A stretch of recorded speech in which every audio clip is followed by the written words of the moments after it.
Olá pessoal, eu sou a Isabela. E eu sou a Beatriz, e o vídeo de hoje é sobre as misturas.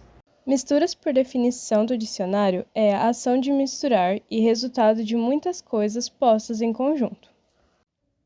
Ou seja, uma mistura é feita a partir da união entre duas ou mais substâncias, onde essas conservam suas propriedades distintas. Nesse caso, uma substância é uma forma de matéria que possui uma composição definida e propriedades distintas. Ela é formada por átomos de elementos químicos específicos, que estão em uma quantidade específica, não podendo ser reduzida a partes mais simples e nem alterada por mudanças físicas.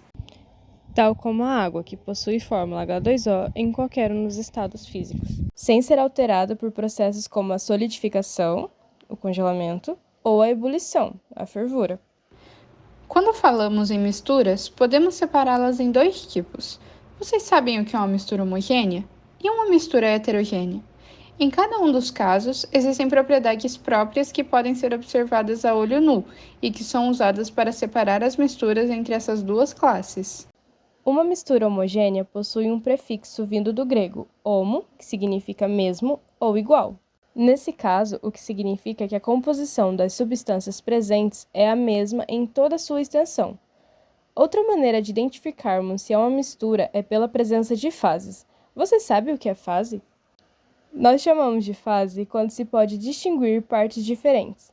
Em uma mistura homogênea, só é possível identificar uma única fase, como quando adicionamos sal ou açúcar na água. As misturas homogêneas também são chamadas de soluções. Nesse caso, temos o soluto, que é a substância em menor quantidade, e o solvente, a substância em maior quantidade.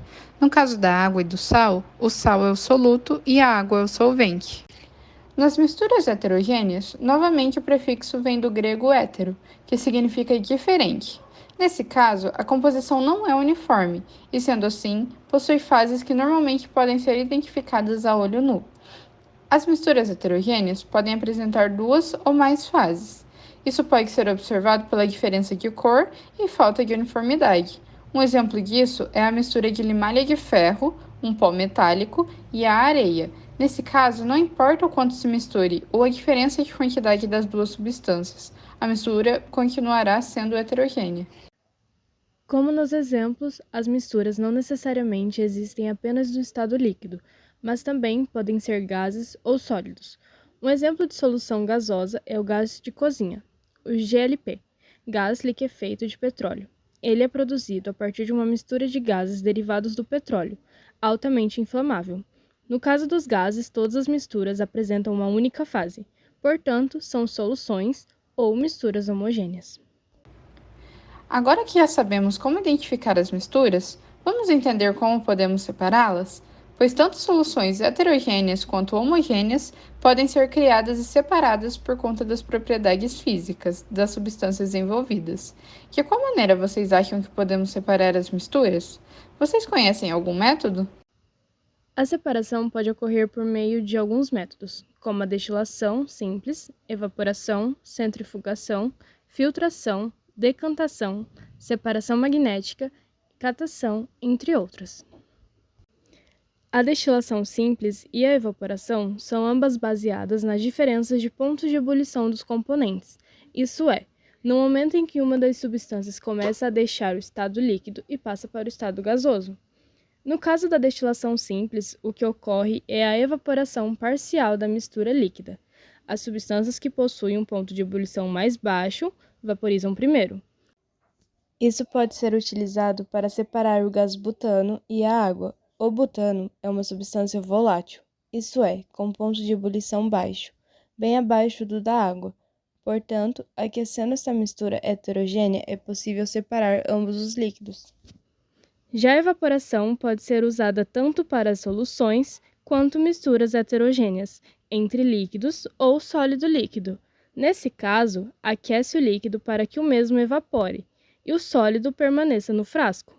Por exemplo, uma mistura de areia com água, quando aquecida, a água vaporiza permanecendo apenas a areia. O método da centrifugação ocorre através da força centrípeta, onde, por conta da rotação em alta velocidade do equipamento, ocorre separação entre o componente mais denso e o menos denso. Se lembram de terem visto esse método em algum lugar? A centrifugação é exatamente o que ocorre na máquina de lavar, onde o cesto de roupas gira em alta velocidade e separa a água das peças de roupas. A filtração é usada para separar misturas de sólidos e líquido, que ocorre através de uma superfície porosa. O filtro, nesse caso, o sólido ficará retido sobre a superfície e o líquido irá atravessar. Isso pode ser visto ao fazer café ou chá, onde a borra permanece no filtro enquanto o extrato solúvel, líquido, atravessa. Tanto a filtração quanto a decantação são métodos comuns aplicados na separação de misturas do tipo sólido-líquido. No caso da filtração, leva em conta a capacidade de solubilidade do composto, isso é, a capacidade dele de se dissolver ou não em determinado tipo de líquido. Já a decantação leva em conta a diferença de densidade entre eles, e por isso também pode ser aplicada em misturas líquido-líquido, quando ambos são immiscíveis, não se misturam totalmente. Nesse processo, o sólido, em alguns casos, é o componente mais denso, por isso permanece no fundo do frasco, removendo o líquido em seguida e entornando cuidadosamente o frasco. Um exemplo disso é a separação da mistura entre barro e água, onde após a segmentação, o sólido permanece no fundo. Separação magnética é um método que só pode ser utilizado quando um dos componentes possui propriedades magnéticas, podendo assim ser atraído por um ímã. Nesse caso, um dos exemplos já foi dado aqui, a mistura entre limalha de ferro e a areia. Nesse caso, a separação ocorre ao aproximar um ímã da mistura.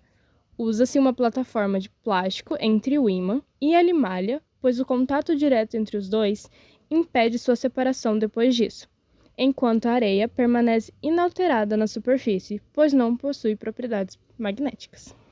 A catação é um processo simples entre uma mistura de dois sólidos. Nesse caso, trata-se de uma operação manual onde se separa as partes de diferentes tamanhos, cores ou formatos. Exemplo disso é a separação dos materiais do lixo ou escolher feijão, onde se separa as sujeiras dos grãos de feijão. Esses são alguns dos métodos que podem ser utilizados na separação de misturas. Você já conhecia algum deles? Vamos utilizar o que vimos aqui agora para identificar as misturas entre homogênea e heterogênea. Respondam: a água e o óleo formam qual tipo de mistura?